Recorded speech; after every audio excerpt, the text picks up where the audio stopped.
takes a staggering toll on our physical, psychological, emotional, and social health. Those who have experienced developmental trauma struggle to receive treatment that adequately addresses their complex symptoms, which often cross boundaries between symptoms that require medical attention and those that require psychological treatment.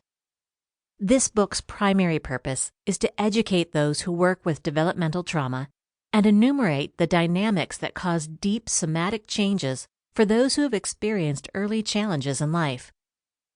Although trauma plays out in very different ways for different people, the feeling of overwhelming helplessness lies at its core. Understanding developmental trauma helps us educate our clients so they might better understand how that helplessness translated into the symptoms they experience. That understanding also helps us better support our clients to become more empowered, to gain the agency lost to trauma, and to develop resilience and access to greater vitality. In our respective practices and collective teaching, we, the authors, work with this underserved population of clients and the dedicated clinicians who serve them. Steve sees children and adults who have lived through developmental trauma, while Kathy works with the adult population with the most serious somatic symptoms of early trauma. We aim to improve lives by providing care that works with the somatic effects, as well as the psychological and emotional effects of developmental trauma. We have been assembling the pieces of this clinical puzzle for decades through achievements and failures with tens of thousands of clients.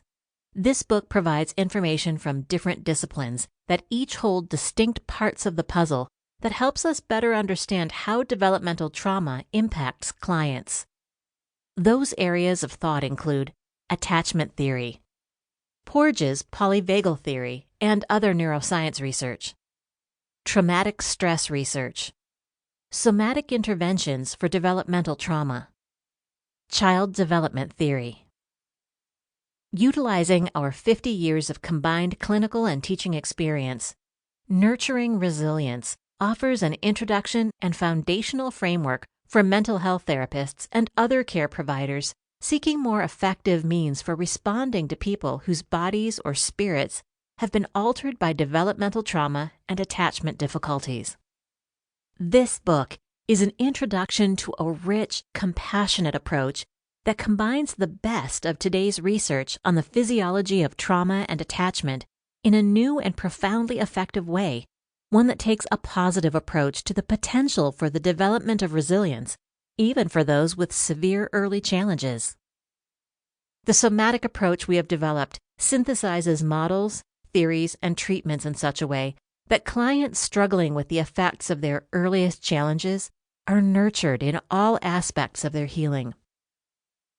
Developmental trauma is often understood in the mental health community to be a result of chronic maltreatment by a caregiver, but that is too simplistic an interpretation. Trauma's complex influence on development is sometimes, but not always, tied to faulty parenting. It can also be caused by medical procedures, birth difficulties, frightening events, and caregiving failures that have nothing to do with maltreatment. Just as more current research is giving us a better understanding of developmental trauma, likewise, we are revising the framework of what constitutes resilience as we learn more about it. The previous understanding of resilience has now been expanded by the more recent research that shows it is not just about an individual's traits, but includes many factors, such as family, community, and larger cultural contexts, that influence how resilience is developed or restored. The field of resiliency research is expanding rapidly, providing helpful new information, but also bringing into question how to define the concept of resilience itself and how to know which factors directly influence it.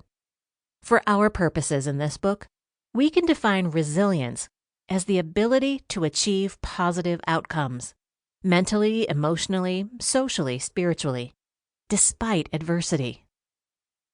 Although current research is still developing our understanding of resilience, we do already know that there are some identifiable protective factors that support the development of resilience in children, even in spite of significant adversity.